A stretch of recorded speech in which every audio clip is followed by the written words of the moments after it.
Hello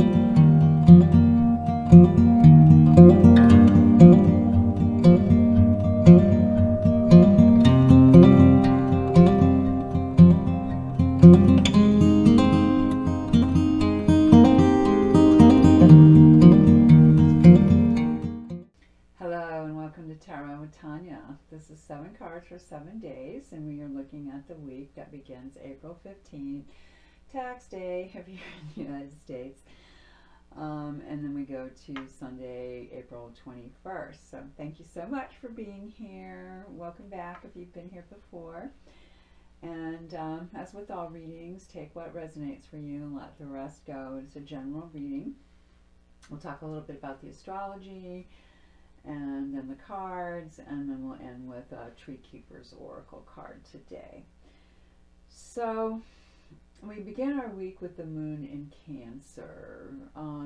In the evening, later on the 15th, it will switch to Leo, and that's all fiery and creative and passionate. And then by the time we get to Sunday the 21st, we have a more calmed down, toned down moon in Libra, which is about balance, harmony, aesthetics. They're both about aesthetics in a way. Leo, the creation of it, and Libra, in some ways, more the appreciation of it.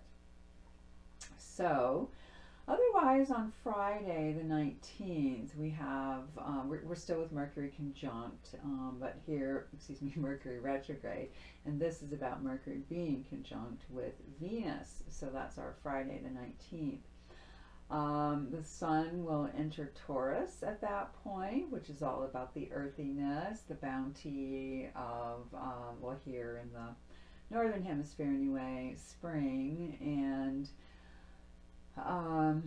gardens, stability, nature in general, our resources, things like that. So we're getting close to that place where we've got the April showers brings May flowers kind of thing going on. On that same day, we will also have Mars sextile Jupiter and Mars sextile Uranus. So those are, when it's conjunct, they're together. So they're amplifying each other in that way. And that would be the Mercury, the communication, the ideas, the verbal skills, mental skills, conjunct with Venus. So that could be very pleasant.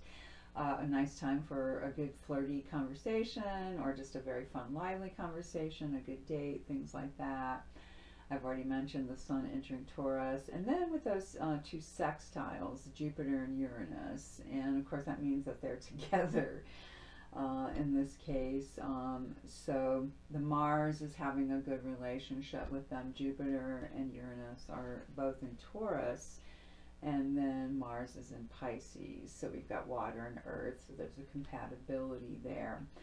So the Mars energy, it's going to be softer. I've mentioned this before, as it goes through Pisces. And so when it makes that connection to Jupiter, it's a pleasant one, but could be a little bit toned down, so not putting quite as much energy into that very expansive Jupiter, nicely grounded in Taurus as it might. And then with the Uranus, those two can, sort of amp each other up. Mars with lots of energy, drive, rules the first sign of the zodiac, wants to initiate, get things going.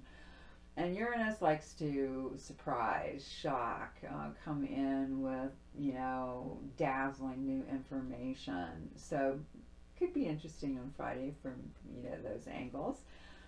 Then on Saturday, this is really the big one. Some astrologers say even maybe bigger than this recent eclipse we had. I don't know. All I do know is that it is powerful energy. So here's where we've got that Jupiter conjunct Uranus. So, I mentioned Jupiter just a moment ago. Expansive, generous, benevolent, tends to push things in a good way. When you get the Uranus, that can be surprising stuff, as I said before. So it could bring in a very unexpected opportunity. some kind of a gift, some kind of a favor for us, or some sort of a trip. It can enhance our confidence, give us a greater sense of independence, and maybe start something new. There can be some kind of new beginning, and it's great energy to start a new endeavor. So let me know if things happen for you on Friday, Saturday in particular. I mean, we'll be feeling that energy all week. It's never just one of those things. Well, with these, bigger, slightly slower planets, especially Uranus, it's not just happening all at once and it's gone. They slowly come together and then they'll start to part. Then on Sunday, the 21st, we do have the Sun square Pluto. So that could be a day. I mean, the squares are, to me, one of the tougher energies. Oppositions, you sort of can balance it out, but when it's square, it tends to feel like tension. So that could be a day where we might be compromised by somebody who is really manipulative people in general. There could be a kind of frustrating energy. We've got Pluto in the very early degrees, maybe one, I'm not totally sure, of Aquarius, and then the Sun in that very early degree of Taurus. And so you've got air with the Aquarius, Earth with the Taurus, and yes, those tend to be energies that can feel tense and clashing with one another. So again, maybe let me know in the comments what happens for you those days. All right, so then on to our cards for the week. We ended up with 3 majors this week, and one pair in terms of the numerology. I guess we got another pair in terms of the elements. But we began with the High Priestess, and I'm using the Golden Tarot. And she is all about the intuition, about bringing knowledge that is esoteric into a written form. That might be also a spoken form, a verbal form, but somehow taking what comes out of the ethers from the spirit side, other side of the veil, you might call it, and getting it into communication to the rest of us. So very intuitive, very psychic, can be very emotional. Now, on the darker side, it can be people trying to manipulate, to use illusion against us. So, hopefully it's more about enhancing your own creativity or being around someone like that. But do watch out for that manipulative kind of energy. And in particular, it might come in a feminine sort of way. When we get to Tuesday, we have the 3 of Swords. And later, we have another 3. So that's that numerological pair that I mentioned. 3 of Swords is always prickly. Every depiction I have seen of this actually sort of hurts. And it's meant to. It's meant to show us that it's a sharp feeling. Here, of course, you've got a person, arms crossed, sitting on some sort of a pedestal. The heart seems to be almost hanging in space at nighttime, and obviously it's pierced by the 3 swords, which is a typical image that you'll see with this card. So what does that refer to? It can be original woundings that we might have received with our parents. Again, it's not gender related necessarily, but the father, mother, or whatever, parental type figures we had with the child, and that there can be an original wounding with that. It can be past sorrows. It can be current sorrows. It can be ways that we're sabotaging ourselves too. So this is related to the Empress, that 3. It's also related to the Hangman, that reversal, so we can see things in a different way. So there's a lot of creativity and bounty, so that can amplify the hurt, or it can help us find ways to change that hurt, to get creative about it and use that energy in a new way. On Wednesday, we come to the second of our 3 majors, and this time we have the Star. Now this one is ruled by Aquarius, and she holds two pictures, and that's very typical. The one is a little bit hard to see, but she's got one in each hand. So typical depiction of the star card, and I always read that particular aspect as bringing information in, bringing in the nurturing waters, the cosmic vibrations, the soup, whatever, and making sure that yes, we share it, but that we also keep enough for the self, because the self has to be sustained and kept going as well. So, as an Aquarius card, it's somewhat similar. Aquarius likes to be very independent, think of themselves as unique beings, and so forth, yet are here for the collective, to help humanity, to bring in new ideas, information, to help us move forward, to treat one another in a more humane way, to think about the collective and not just the I. So they really embody that. So the star can be a really good energy for bringing in new ideas and seeing things in a new way, having very forward-thinking group kind of energy, or can represent a person who is like that as well. We get to our third and last for this week of the majors, and this time we get the World. So that's that second three.